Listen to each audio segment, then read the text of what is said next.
ಎಲ್ಲರಿಗೂ ನಮಸ್ಕಾರಗಳು. ಋಗ್ವೇದ ಕ್ಲಾಸಸ್‌ಗೆ ಸ್ವಾಗತ. ನಾವು ಈ ದಿನ ಸೆಪ್ಟೆಂಬರ್ 3, 2025ರ ಪ್ರಚಲಿತ ವಿದ್ಯಮಾನಗಳ ಬಗ್ಗೆ ತಿಳಿದುಕೊಳ್ಳೋಣ.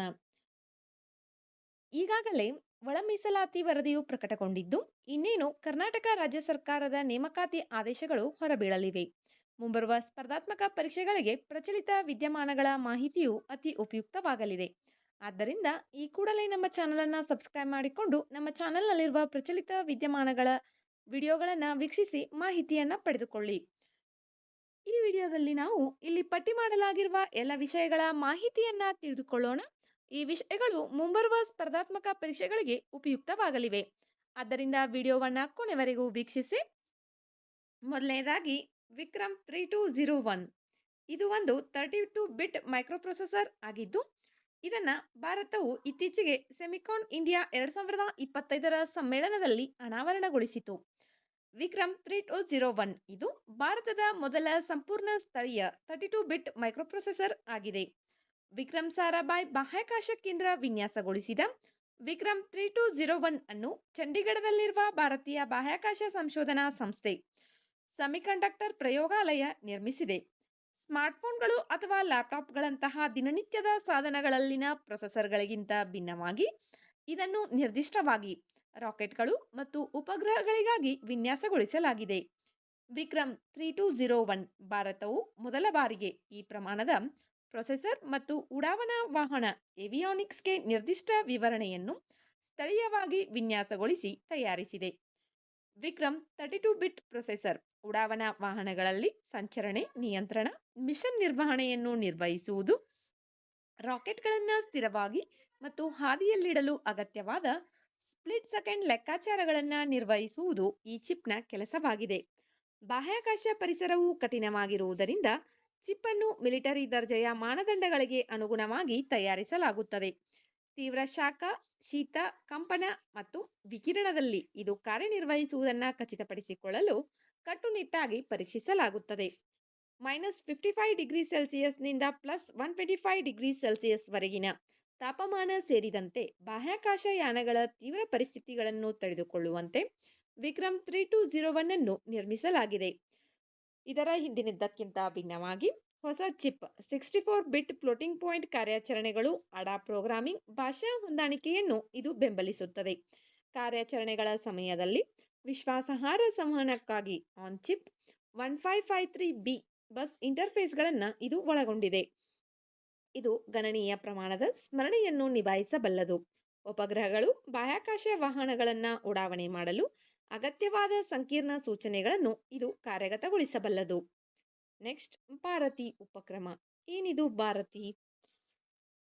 Bharat hub for agritech resilience advancement and incubation for export enablement. ಇತ್ತೀಚೆಗೆ ಕೃಷಿ ಮತ್ತು ಸಂಸ್ಕರಿಸಿದ ಆಹಾರ ಉತ್ಪನ್ನಗಳ ರಫ್ತು ಅಭಿವೃದ್ಧಿ ಪ್ರಾಧಿಕಾರ ಅಪೇದಾ ತನ್ನ ಹೊಸ ಉಪಕ್ರಮ ಭಾರತಿಯನ್ನ ಆರಂಭಿಸಿತು. 100 ಕೃಷಿ ಆಹಾರ ಮತ್ತು ಕೃಷಿ ತಂತ್ರಜ್ಞಾನದ ನವೋದ್ಯಮಗಳನ್ನು ಸಬಲೀಕರಣಗೊಳಿಸಲು, ಇವರ ಪ್ರಯಾಣವನ್ನು ವೇಗಗೊಳಿಸಲು, ನಾವೀನ್ಯತೆಯನ್ನು ಉತ್ತೇಜಿಸಲು, ಯುವ ಉದ್ಯಮಿಗಳಿಗೆ ಹೊಸ ರಫ್ತು ಅವಕಾಶಗಳನ್ನು ಸೃಷ್ಟಿಸಲು ಇದನ್ನು ವಿನ್ಯಾಸಗೊಳಿಸಲಾಗಿದೆ. 2030ರ ವೇಳೆಗೆ ತನ್ನ ಪರಿಶಿಷ್ಟ ಉತ್ಪನ್ನಗಳಿಗೆ ಕೃಷಿ ಆಹಾರ ರಫ್ತಿನಲ್ಲಿ $50 ಬಿಲಿಯನ್ ಅನ್ನು ಸಾಧಿಸುವುದು ಅಪೇದಾದ ದೃಷ್ಟಿಕೋನದಂತೆ ಇದನ್ನು ಕಲ್ಪಿಸಲಾಗಿದೆ. ಕೃಷಿ, ಆಹಾರ ಮತ್ತು ಆಹಾರ ಸಂಸ್ಕರಣಾ ಕ್ಷೇತ್ರಗಳಲ್ಲಿ ಕೈಗಾರಿಕೆ, ಸರಕಾರಿ ನೇತೃತ್ವದ ಇನ್ಕ್ಯುಬೇಷನ್ ಕಾರ್ಯಕ್ರಮಗಳಿಗೆ ಪೂರಕವಾಗಿ ಮತ್ತು ವರ್ಧಿಸಲು ಇದನ್ನು ರಚಿಸಲಾಗಿದೆ. ಇದು ಜಿಐ ಟ್ಯಾಗ್ ಮಾಡಲಾದ ಕೃಷಿ ಉತ್ಪನ್ನಗಳು, ಸಾವಯವ ಆಹಾರಗಳು, ಸೂಪರ್ ಫುಡ್ಗಳು, ನವೀನ ಸಂಸ್ಕರಿಸಿದ ಭಾರತೀಯ ಕೃಷಿ ಆಹಾರಗಳು, ಜಾನುವಾರು ಉತ್ಪನ್ನಗಳು ಮತ್ತು ಆಯುಷ ಉತ್ಪನ್ನಗಳಂತಹ ಹೆಚ್ಚಿನ ಮೌಲ್ಯದ ವಿಭಾಗಗಳಲ್ಲಿ ನಾವೀನ್ಯತೆಯನ್ನು ಹೆಚ್ಚಿಸಲು ಪ್ರಯತ್ನಿಸುತ್ತದೆ. ಈ ಉಪಕ್ರಮವು ಎಐ ಆಧಾರಿತ ಗುಣಮಟ್ಟದ ನಿಯಂತ್ರಣ, ಬ್ಲಾಕ್ಚೈನ್ ಶಕ್ತಗೊಂಡ ಪತ್ತೆ ಹಚ್ಚುವಿಕೆ, ಐಒಟಿ ಇಂಟರ್ನೆಟ್ ಆಫ್ ಥಿಂಗ್ಸ್ ಶಕ್ತಗೊಂಡ ಕೋಲ್ಡ್ ಚೈನ್ಗಳು, ಕೃಷಿ ಫಿನ್ಟೆಕ್ನಂತಹ ಸುಧಾರಿತ ತಂತ್ರಜ್ಞಾನಗಳಲ್ಲಿ ಕೆಲಸ ಮಾಡುವ ನವೋದ್ಯಮಗಳನ್ನು ಆಕರ್ಷಿಸುವ ಗುರಿಯನ್ನು ಹೊಂದಿದೆ. ಜೊತೆಗೆ ನವೀನ ಪ್ಯಾಕೇಜಿಂಗ್, ಸುಸ್ಥಿರತೆ, ಸಮುದ್ರ ಪ್ರೋಟೋಕಾಲ್ಗಳಂತಹ ನಿರ್ಣಾಯಕ ಕ್ಷೇತ್ರಗಳನ್ನು ಪರಿಹರಿಸುತ್ತದೆ. ಭಾರತೀಯು ಉತ್ಪನ್ನ ಅಭಿವೃದ್ಧಿ, ಮೌಲ್ಯವರ್ಧನೆ, ಗುಣಮಟ್ಟದ ಭರವಸೆ, ಹಾಳಾಗುವಿಕೆ, ವ್ಯರ್ಥ ಮತ್ತು ಲಾಜಿಸ್ಟಿಕ್ಸ್ಗೆ ಸಂಬಂಧಿಸಿದ ರಫ್ತು ಸವಾಲುಗಳನ್ನು ಪರಿಹರಿಸಲು ಪ್ರಯತ್ನಿಸುತ್ತದೆ.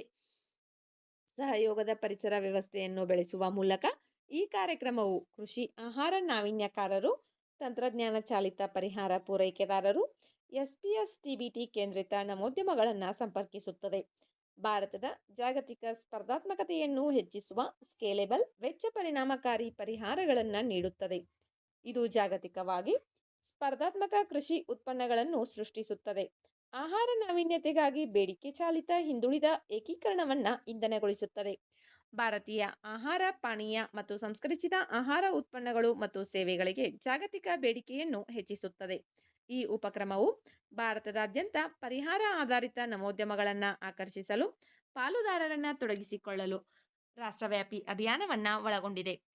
ಜೊತೆಗೆ ರಫ್ತು ಸಕ್ರಿಯಗೊಳಿಸುವಿಕೆ ಕಾರ್ಯಕ್ರಮಕ್ಕಾಗಿ 100 ನವೋದ್ಯಮಗಳನ್ನು ಶಾರ್ಟ್ ಲಿಸ್ಟ್ ಮಾಡಲು ಅಪೇದಾ ವೆಬ್ಸೈಟ್ ಮೂಲಕ ಅರ್ಜಿ ಮತ್ತು ಆಯ್ಕೆ ಪ್ರಕ್ರಿಯೆಗಳನ್ನು ಒಳಗೊಂಡಿದೆ. ಆಯ್ದ ನವೋದ್ಯಮಗಳು ಉತ್ಪನ್ನ ಅಭಿವೃದ್ಧಿ, ರಫ್ತು ಸಿದ್ಧತೆ, ನಿಯಂತ್ರಕ ಅನುಸರಣೆ, ಮಾರುಕಟ್ಟೆ ಪ್ರವೇಶ, ರಫ್ತು ಸವಾಲುಗಳನ್ನು ಎದುರಿಸಲು ಸಹಯೋಗದ ಪರಿಹಾರಗಳ ಮೇಲೆ ಕೇಂದ್ರೀಕರಿಸುವ 3 ತಿಂಗಳ ವೇಗವರ್ಧನೆ ಕಾರ್ಯಕ್ರಮಕ್ಕೆ ಒಳಗಾಗುತ್ತವೆ. ಈ ಪರಿಸರ ವ್ಯವಸ್ಥೆಯನ್ನು ಬಲಪಡಿಸಲು, ಕೃಷಿ ರಫ್ತು ಸಕ್ರಿಯಗೊಳಿಸುವಿಕೆಗಾಗಿ ನವೋದ್ಯಮಗಳನ್ನು ಆಕರ್ಷಿಸಲು ಅಪೇದಾ, ರಾಜ್ಯ ಕೃಷಿ ಮಂಡಳಿಗಳು, ಕೃಷಿ ವಿಶ್ವವಿದ್ಯಾಲಯಗಳು, ಐಐಟಿಗಳು ಮತ್ತು ಎನ್ಐಟಿಗಳಂತಹ ಪ್ರಮುಖ ಸಂಸ್ಥೆಗಳು, ಕೈಗಾರಿಕಾ ಸಂಸ್ಥೆಗಳು ಮತ್ತು ಅಸ್ತಿತ್ವದಲ್ಲಿರುವ ವೇಗವರ್ಧಕಗಳೊಂದಿಗೆ ಪಾಲುದಾರಿಕೆ ಮಾಡಿಕೊಳ್ಳುತ್ತದೆ. ಈ ಪೈಲಟ್ ಸಮೂಹವು ಸ್ಕೇಲೆಬಲ್ ವಾರ್ಷಿಕ ಇನ್ಕ್ಯುಬೇಷನ್ ಕಾರ್ಯಕ್ರಮಕ್ಕೆ ಮಾದರಿಯಾಗಿ ಕಾರ್ಯನಿರ್ವಹಿಸುತ್ತದೆ. ನಿರಂತರ ನಾವೀನ್ಯತೆ ದೀರ್ಘಾವಧಿಯ ರಫ್ತು ಬೆಳವಣಿಗೆ ಚಾಲನೆ ನೀಡುತ್ತದೆ. ಈ ಉಪಕ್ರಮವು ಭಾರತದ ಕೃಷಿ ಮತ್ತು ಸಂಸ್ಕರಿಸಿದ ಆಹಾರ ರಫ್ತುಗಳನ್ನು ಬಲಪಡಿಸುವ ಮಹತ್ವದ ಹೆಜ್ಜೆಯನ್ನು ಸೂಚಿಸುತ್ತದೆ. ನೆಕ್ಸ್ಟ್, ಮೈತ್ರಿ ವ್ಯಾಯಾಮ.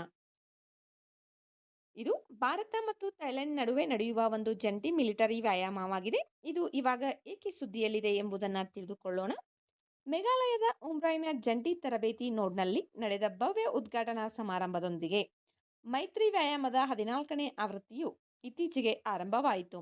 ಆದ್ದರಿಂದ ಈ ವ್ಯಾಯಾಮ ಸುದ್ದಿಯಲ್ಲಿದೆ. ಇದು 2006ರಲ್ಲಿ ಆರಂಭವಾಯಿತು. ಭಾರತ ಮತ್ತು ಥೈಲ್ಯಾಂಡ್ ನಡುವಿನ ಪ್ರಮುಖ ಜಂಟಿ ಮಿಲಿಟರಿ ತರಬೇತಿ ವ್ಯಾಯಾಮಗಳಲ್ಲಿ ಇದು ಒಂದಾಗಿದೆ. ಈ ದ್ವಿಪಕ್ಷೀಯ ಸಮರಾಭ್ಯಾಸವು ಉಭಯ ದೇಶಗಳ ನಡುವೆ ನಡೆಯುತ್ತಿರುವ ಮಿಲಿಟರಿ ವಿನಿಮಯ ಕಾರ್ಯಕ್ರಮದ ಭಾಗವಾಗಿದ್ದು, ಭಾರತೀಯ ಸೇನೆ ಮತ್ತು ರಾಯಲ್ ಥಾಯ್ ಸೈನ್ಯದ ನಡುವಿನ ಸಹಕಾರ, ಪರಸ್ಪರ ಕಾರ್ಯಸಾಧ್ಯತೆ, ಪರಸ್ಪರ ತಿಳುವಳಿಕೆಯನ್ನು ಹೆಚ್ಚಿಸುವ ಗುರಿಯನ್ನು ಇದು ಹೊಂದಿದೆ. ಪ್ರಸ್ತುತ ಆವೃತ್ತಿಯು ದ್ವಿಪಕ್ಷೀಯ ರಕ್ಷಣಾ ಸಹಕಾರವನ್ನು ಮತ್ತಷ್ಟು ಬಲಪಡಿಸುತ್ತದೆ. ಈ ಪ್ರದೇಶದಲ್ಲಿ ಶಾಂತಿ, ಸ್ಥಿರತೆ ಮತ್ತು ಸುರಕ್ಷತೆಯ ಕಡೆಗೆ ಎರಡೂ ಸೇನೆಗಳ ಹಂಚಿಕೆಯ ಬದ್ಧತೆಯನ್ನು ಪ್ರತಿಬಿಂಬಿಸುತ್ತದೆ. ಈ ವ್ಯಾಯಾಮದ 13ನೇ ಆವೃತ್ತಿಯು ಥೈಲ್ಯಾಂಡ್ನ ಟಕ್ ಪ್ರಾಂತ್ಯದ ಪೋರ್ಟ್ ವಚಿರ್ಪ್ರಕ್ನಲ್ಲಿ ನಡೆಯಿತು. ಭಾರತೀಯ ಸೇನಾ ತುಕಡಿಯನ್ನು ಮದ್ರಾಸ್ ರೆಜಿಮೆಂಟ್ನ ಬೆಟಾಲಿಯನ್ ಪ್ರತಿನಿಧಿಸುತ್ತದೆ. ಈ ಜಂಟಿ ವ್ಯಾಯಾಮವು ವಿಶ್ವಸಂಸ್ಥೆಯ ಚಾರ್ಟರ್ನ ಅಧ್ಯಾಯ 7ರ ಅಡಿಯಲ್ಲಿ ಅರೆನಗರ ಭೂಪ್ರದೇಶದಲ್ಲಿ ಕಂಪನಿ ಮಟ್ಟದ ಭಯೋತ್ಪಾದನಾ ನಿಗ್ರಹ ಕಾರ್ಯಾಚರಣೆಗಳ ಮೇಲೆ ಕೇಂದ್ರೀಕರಿಸುತ್ತದೆ. ಈ ಕಾರ್ಯಕ್ರಮವು ಯುದ್ಧತಂತ್ರದ ಕವಾಯತ್ತುಗಳು, ಜಂಟಿ ಯೋಜನೆ, ವಿಶೇಷ ಶಸ್ತ್ರಾಸ್ತ್ರ ಕೌಶಲ್ಯಗಳು, ದೈಹಿಕ ಸಾಮರ್ಥ್ಯ, ದಾಳಿ ಕಾರ್ಯಾಚರಣೆಗಳನ್ನು ಒಳಗೊಂಡಿದೆ. ಈ ವ್ಯಾಯಾಮವು ವಾಸ್ತವಿಕ ಕಾರ್ಯಾಚರಣೆಯ ಸನ್ನಿವೇಶಗಳನ್ನು ಅನುಕರಿಸುವ 48 ಗಂಟೆಗಳ ಮೌಲ್ಯೀಕರಣ ವ್ಯಾಯಾಮದೊಂದಿಗೆ ಮುಕ್ತಾಯಗೊಳ್ಳುತ್ತದೆ. ನೆಕ್ಸ್ಟ್, ತೆಂಗು ಅಭಿವೃದ್ಧಿ ಮಂಡಳಿ, ಕೊಕೊನಟ್ ಡೆವಲಪ್ಮೆಂಟ್ ಬೋರ್ಡ್. ಇದು ತನ್ನ ಹೊಸದಾಗಿ ಪರಿಷ್ಕರಿಸಿದ ಯೋಜನೆಗಳನ್ನು ಪ್ರಾರಂಭಿಸುವ ಮೂಲಕ ವಿಶ್ವ ತೆಂಗಿನಕಾಯಿ ದಿನ ಸೆಪ್ಟೆಂಬರ್ 2ರಂದು ವಿಶ್ವ ತೆಂಗಿನಕಾಯಿ ದಿನವನ್ನು ಆಚರಿಸಿದೆ. ಆದ್ದರಿಂದ ಈ ಮಂಡಳಿ ಸುದ್ದಿಯಲ್ಲಿದೆ. ಇದು ಭಾರತ ಸರ್ಕಾರದ ಕೃಷಿ ಮತ್ತು ರೈತರ ಕಲ್ಯಾಣ ಸಚಿವಾಲಯದ ಅಡಿಯಲ್ಲಿ ಸ್ಥಾಪಿಸಲಾದ ಒಂದು ಶಾಸನಬದ್ಧ ಸಂಸ್ಥೆಯಾಗಿದೆ. ದೇಶದಲ್ಲಿ ತೆಂಗಿನಕಾಯಿ ಉತ್ಪಾದನೆ ಮತ್ತು ಬಳಕೆಯ ಸಮಗ್ರ ಅಭಿವೃದ್ಧಿಗಾಗಿ ಇದನ್ನು ಸ್ಥಾಪಿಸಲಾಗಿದೆ.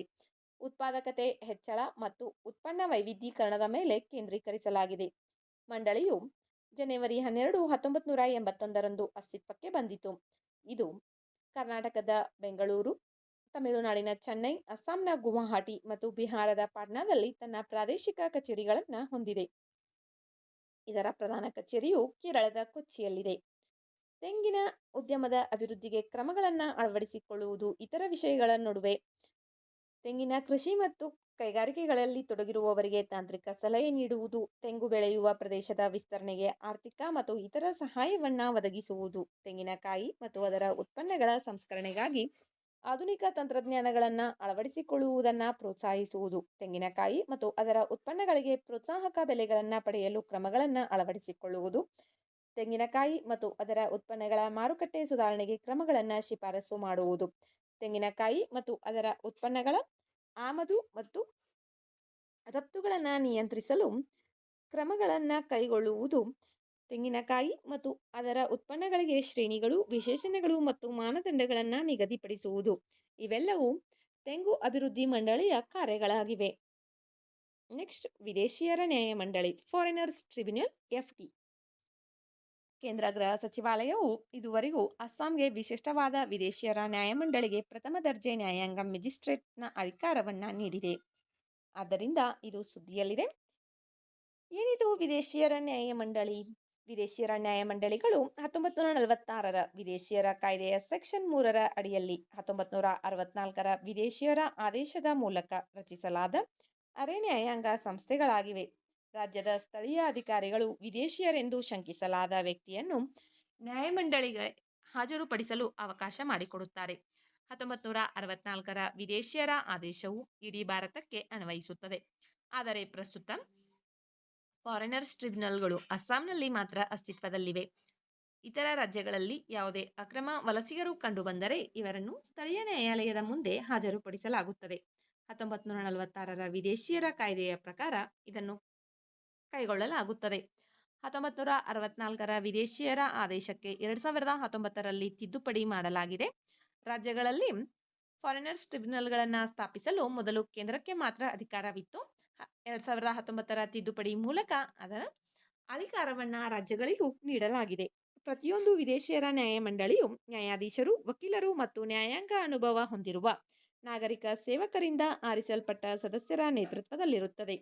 1964ರ ಆದೇಶದ ಪ್ರಕಾರ ಯಾವುದೇ ವ್ಯಕ್ತಿಯನ್ನು ಸಮನ್ಸ್ ಮಾಡುವುದು, ಹಾಜರಾತಿಯನ್ನು ಜಾರಿಗೊಳಿಸುವುದು, ಪ್ರಮಾಣ ವಚನದ ಮೇಲೆ ಆತನನ್ನು ಅಥವಾ ಅವಳನ್ನು ಪರೀಕ್ಷಿಸುವುದು, ಯಾವುದೇ ದಾಖಲೆಯನ್ನು ಹಾಜರುಪಡಿಸುವಂತೆ ಒತ್ತಾಯಿಸುವುದು ಮುಂತಾದ ಕೆಲವು ವಿಷಯಗಳಲ್ಲಿ ಫಾರಿನರ್ಸ್ ಟ್ರಿಬ್ಯುನಲ್ಗಳು ಸಿವಿಲ್ ನ್ಯಾಯಾಲಯದ ಅಧಿಕಾರವನ್ನು ಹೊಂದಿವೆ.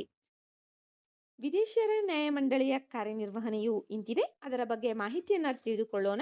ಸಂಬಂಧಪಟ್ಟ ಪ್ರಾಧಿಕಾರದಿಂದ ಉಲ್ಲೇಖವನ್ನು ಸ್ವೀಕರಿಸಿದ 10 ದಿನದ ಒಳಗಡೆ ವಿದೇಶಿಯರೆಂದು ಹೇಳಲಾಗುವ ವ್ಯಕ್ತಿಗೆ ನ್ಯಾಯಮಂಡಳಿಯು ಇಂಗ್ಲಿಷ್ ಅಥವಾ ರಾಜ್ಯದ ಅಧಿಕೃತ ಭಾಷೆಯಲ್ಲಿ ನೋಟಿಸನ್ನು ನೀಡಬೇಕಾಗುತ್ತದೆ. ಅಂತಹ ವ್ಯಕ್ತಿಯು ನೋಟಿಸ್ಗೆ ಉತ್ತರಿಸಲು 10 ದಿನಗಳು ಮತ್ತು ತನ್ನ ಪ್ರಕರಣಕ್ಕೆ ಬೆಂಬಲವಾಗಿ ಸಾಕ್ಷ್ಯವನ್ನು ಸಲ್ಲಿಸಲು ಇನ್ನೊಂದು 10 ದಿನಗಳ ಕಾಲಾವಕಾಶವಿರುತ್ತದೆ. ಒಂದು ವಿದೇಶಿ ನ್ಯಾಯಮಂಡಳಿಯು ಪ್ರಕರಣವನ್ನು ಉಲ್ಲೇಖಿಸಿದ 60 ದಿನದ ಒಳಗೆ ಅದನ್ನು ವಿಲೇವಾರಿ ಮಾಡಬೇಕು. ವ್ಯಕ್ತಿಯು ಪೌರತ್ವದ ಯಾವುದೇ ಪುರಾವೆಗಳನ್ನು ಒದಗಿಸಲು ವಿಫಲವಾದರೆ FT ಅವನನ್ನು ಅಥವಾ ಅವಳನ್ನು ನಂತರ ಗಡೀಪಾರು ಮಾಡಲು ಈಗ ಸಾರಿಗೆ ಶಿಬಿರ ಎಂದು ಕರೆಯಲ್ಪಡುವ ಬಂಧನ ಕೇಂದ್ರಕ್ಕೆ ಕಳುಹಿಸಬಹುದು. ವಲಸೆ ಮತ್ತು ವಿದೇಶಿಯರ ಆದೇಶ 2025 ಏನಿದೆ ಎಂಬುದನ್ನು ತಿಳಿದುಕೊಳ್ಳೋಣ. ಈ ಆದೇಶವು ಇತ್ತೀಚೆಗೆ ಅಂಗೀಕರಿಸಲ್ಪಟ್ಟ ವಲಸೆ ಮತ್ತು ವಿದೇಶಿಯರ ಕಾಯ್ದೆ 2025ರ ಭಾಗವಾಗಿದೆ. ಈ ಆದೇಶವು 1964ರ ವಿದೇಶಿಯರ ಆದೇಶವನ್ನು ಬದಲಾಯಿಸುತ್ತದೆ. ಇದು ವಿದೇಶಿಯರ ನ್ಯಾಯಮಂಡಳಿಗಳಿಗೆ ಬಂಧನ ವಾರಂಟ್ಗಳನ್ನು ಹೊರಡಿಸಲು, ತಾವು ವಿದೇಶಿಯರಲ್ಲ ಎಂದು ಸಾಬೀತುಪಡಿಸಲು ಸಾಧ್ಯವಾಗದ ವ್ಯಕ್ತಿಗಳನ್ನು ಬಂಧಿಸಲು ಅನುವು ಮಾಡಿಕೊಡುತ್ತದೆ. ಇದನ್ನು ಕಾರ್ಯಕಾರಿ ಆದೇಶಗಳ ಮೂಲಕ ಕಟ್ಟುನಿಟ್ಟಾಗಿ ಮಾಡಲಾಗುತ್ತದೆ. ರಾಷ್ಟ್ರೀಯತೆಯ ಬಗ್ಗೆ ವಿವಾದವಿರುವ ವ್ಯಕ್ತಿಯು ಖುದ್ದಾಗಿ ಹಾಜರಾಗಲು ವಿಫಲವಾದರೆ ಬಂಧನ ವಾರಂಟ್ಗಳನ್ನು ಹೊರಡಿಸಲು ಇದು ಫಾರಿನರ್ಸ್ ಟ್ರಿಬ್ಯುನಲ್ಗಳಿಗೆ ಅಧಿಕಾರ ನೀಡುತ್ತದೆ. 1908ರ ಸಿವಿಲ್ ಪ್ರಕ್ರಿಯೆ ಸಂಹಿತೆ ಅಡಿಯಲ್ಲಿ ಮೊಕದ್ದಮೆಯನ್ನು ವಿಚಾರಣೆ ಮಾಡುವಾಗ FTಗಳು ಸಿವಿಲ್ ನ್ಯಾಯಾಲಯದ ಅಧಿಕಾರವನ್ನು ಹೊಂದಿರುತ್ತವೆ ಮತ್ತು ಭಾರತೀಯ ನಾಗರಿಕ ಸುರಕ್ಷಾ ಸಂಹಿತೆ 2023ರ ಅಡಿಯಲ್ಲಿ ಪ್ರಥಮ ದರ್ಜೆಯ ನ್ಯಾಯಾಂಗ ಮ್ಯಾಜಿಸ್ಟ್ರೇಟ್ನ ಅಧಿಕಾರವನ್ನು ಹೊಂದಿರುತ್ತವೆ. ಯಾವುದೇ ವ್ಯಕ್ತಿಯನ್ನು ಸಮನ್ಸ್ ಮಾಡುವುದು, ಹಾಜರಾತಿಯನ್ನು ಜಾರಿಗೊಳಿಸುವುದು, ಪ್ರಮಾಣ ವಚನದ ಮೇಲೆ ಅವನನ್ನು ಪರೀಕ್ಷಿಸುವುದು, ವಿಚಾರಣೆಗೆ ಒಳಪಡುವವರನ್ನು ಸ್ವತಃ ನ್ಯಾಯಾಲಯದ ಮುಂದೆ ಹಾಜರಾಗುವಂತೆ ನಿರ್ದೇಶಿಸುವುದು, ವಿಚಾರಣೆಗೆ ಹಾಜರಾಗಲು ವಿಫಲವಾದರೆ ವಿಚಾರಣೆದಾರರ ವಿರುದ್ಧ ಬಂಧನ ವಾರಂಟ್ ಹೊರಡಿಸುವುದು ಇವೆಲ್ಲವುಗಳು ವಿದೇಶಿಯರ ನ್ಯಾಯಮಂಡಳಿಯ ಅಧಿಕಾರಗಳಾಗಿವೆ. ಜಾರೋಸೈಟ್. ಏನಿದು ಜಾರೋಸೈಟ್? ಇದು ಪೊಟ್ಯಾಷಿಯಂ, ಕಬ್ಬಿಣ ಮತ್ತು ಸಲ್ಫೇಟ್ಗಳಿಂದ ಕೂಡಿದ ಹಳದಿ ಕಂದು ಬಣ್ಣದ ಖನಿಜವಾಗಿದ್ದು ಸಾಮಾನ್ಯವಾಗಿ ಶುಷ್ಕ ಲವಣಯುಕ್ತ ಪರಿಸರದಲ್ಲಿ ಕಂಡುಬರುತ್ತದೆ. ಇದು ಇವಾಗ ಏಕೆ ಸುದ್ದಿಯಲ್ಲಿದೆ? ಗುಜರಾತ್ನ ಕಚ್ನಲ್ಲಿರುವ ಮಾತ್ನೋಮ್ದಲ್ಲಿರುವ ಜಾರೋಸೈಟ್ ಇರುವಿಕೆಯನ್ನ ಸಂಶೋಧಕರು ಇತ್ತೀಚೆಗೆ ದೃಢಪಡಿಸಿದ್ದಾರೆ. ಇದು ಕೆಲವು ದಶಕಗಳ ಹಿಂದೆ ಮಂಗಳ ಗ್ರಹದಲ್ಲಿ ಪತ್ತೆಯಾದಂತೆಯೇ ಇದೆ. ಅದರಿಂದ ಇದು ಸುದ್ದಿಯಲ್ಲಿದೆ. ಜಾರೋಸೈಟ್ ರಚನೆಯು ತೀವ್ರ ಭೂರಾಸಾಯನಿಕ ಪರಿಸ್ಥಿತಿಗಳ ಸಂಕೇತವಾಗಿದೆ ಮತ್ತು ಸಂಕೀರ್ಣ ಪರಿಸರ ಗ್ರಹ ಪ್ರಕ್ರಿಯೆಗಳನ್ನು ಅನ್ಲಾಕ್ ಮಾಡುವ ಸುಳಿವು. ಭೂಮಿಯ ಮೇಲೆ ಆಮ್ಲಜನಕ, ಕಬ್ಬಿಣ, ಗಂಧಕ ಮತ್ತು ಪೊಟ್ಯಾಷಿಯಂಗಳಿಂದ ಸಮೃದ್ಧವಾಗಿರುವ ಕೆಲವು ಖನಿಜಗಳು ನೀರಿನ ಉಪಸ್ಥಿತಿಯಲ್ಲಿ ಪ್ರತಿಕ್ರಿಯಿಸಿದಾಗ ಜಾರೋಸೈಟ್ ರೂಪುಗೊಳ್ಳುತ್ತದೆ. ಜಾರೋಸೈಟ್ ರಚನೆಯು ಸಾಮಾನ್ಯವಾಗಿ ಜ್ವಾಲಾಮುಖಿ ಚಟುವಟಿಕೆಗಳೊಂದಿಗೆ ಸಂಬಂಧಿಸಿದೆ. 2004ರಲ್ಲಿ ನಾಸಾದ ಮಂಗಳ ಗ್ರಹಕ್ಕೆ ಮಾಡಿದ ಆಪರ್ಚುನಿಟಿ ಮಿಷನ್ ಮೆರಿಡಿಯಾನಿ ಪ್ಲಾನಮ್ ಲ್ಯಾಂಡಿಂಗ್ ಸೈಟ್ನಲ್ಲಿ ಜಾರೋಸೈಟ್ ಕುರುಹುಗಳನ್ನು ಮೊದಲು ಪತ್ತೆ ಹಚ್ಚಿತು. ಮಂಗಳ ಗ್ರಹದಲ್ಲಿ ಜಾರೋಸೈಟ್ ಆವಿಷ್ಕಾರವು ಒಂದು ಕಾಲದಲ್ಲಿ ಆ ಗ್ರಹದಲ್ಲಿ ನೀರು ಇತ್ತೆಂಬುದಕ್ಕೆ ಅತ್ಯಂತ ಪ್ರಬಲವಾದ ಪುರಾವೆಗಳಲ್ಲಿ ಒಂದಾಗಿದೆ. ಭಾರತದಲ್ಲಿ ಕೇರಳದ ವರ್ಕಲಾ ಬಂಡೆಗಳ ಉದ್ದಕ್ಕೂ ಇದರ ಉಪಸ್ಥಿತಿ ದೃಢಪಟ್ಟಿದೆ. ಮೆಕ್ಸಿಕೋ, ಕೆನಡಾ, ಜಪಾನ್, ಸ್ಪೇನ್ ಮತ್ತು ಅಮೆರಿಕದ ಉತಾಹ ಮತ್ತು ಕ್ಯಾಲಿಫೋರ್ನಿಯಾದಲ್ಲಿ ಇದೇ ರೀತಿಯ ನಿಕ್ಷೇಪಗಳು ಕಂಡುಬಂದಿವೆ. ಇದು ಮಂಗಳದ ಭೂವಿಜ್ಞಾನ, ಪ್ಯಾಲಿಯೋ ವಿಕಾಸ ಮತ್ತು ಗ್ರಹದಲ್ಲಿನ ಹಿಂದಿನ ರಾಸಾಯನಿಕ ಸಂವಹನಗಳನ್ನು ಡಿಕೋಡ್ ಮಾಡಲು ಸಹಾಯ ಮಾಡುತ್ತದೆ. ಇದಲ್ಲದೆ ಜಾರೋಸೈಟ್ನಂತಹ ಸಲ್ಫೇಟ್ಗಳು ಸಾವಯವ ಅಣುಗಳು ಮತ್ತು ಅವುಗಳೊಳಗಿನ ಜೀವವನ್ನ ಬೆಂಬಲಿಸುವ ಅಂಶಗಳನ್ನು ಬಲೆಗೆ ಬೀಳಿಸಬಹುದಾದ್ದರಿಂದ ಕಚ್ನಲ್ಲಿನ ಈ ಮಾದರಿಗಳನ್ನು ಪರಿಶೀಲಿಸುವುದರಿಂದ ಕೆಂಪು ಗ್ರಹದಲ್ಲಿ ಜೀವನವನ್ನು ಅನ್ವೇಷಿಸುವ ಭವಿಷ್ಯದ ಮಂಗಳ ಗ್ರಹ ಕಾರ್ಯಾಚರಣೆಗಳಿಗೆ ತಂತ್ರಗಳನ್ನು ವಿನ್ಯಾಸಗೊಳಿಸಲು ಅವಕಾಶವನ್ನು ತೆರೆಯಬಹುದು. ವಿಡಿಯೋದಲ್ಲಿರುವ ಮಾಹಿತಿ ಉಪಯುಕ್ತವೆನಿಸಿದರೆ ವಿಡಿಯೋಗೆ ಒಂದು ಲೈಕ್ ಮಾಡಿ. ಮತ್ತಷ್ಟು ಮಾಹಿತಿಗಾಗಿ ನಮ್ಮ ಚಾನೆಲ್ನಲ್ಲಿರುವ ವಿಡಿಯೋಗಳನ್ನು ವೀಕ್ಷಿಸಿ. ಮುಂಬರುವ ವಿಡಿಯೋಗಳು ಮತ್ತು ಮಾಹಿತಿಗಾಗಿ ನಮ್ಮ ಚಾನಲನ್ನು ಸಬ್ಸ್ಕ್ರೈಬ್ ಮಾಡಿಕೊಳ್ಳಿ. ನಿಮ್ಮ ಸ್ನೇಹಿತರೊಂದಿಗೆ ಹಂಚಿಕೊಳ್ಳಿ.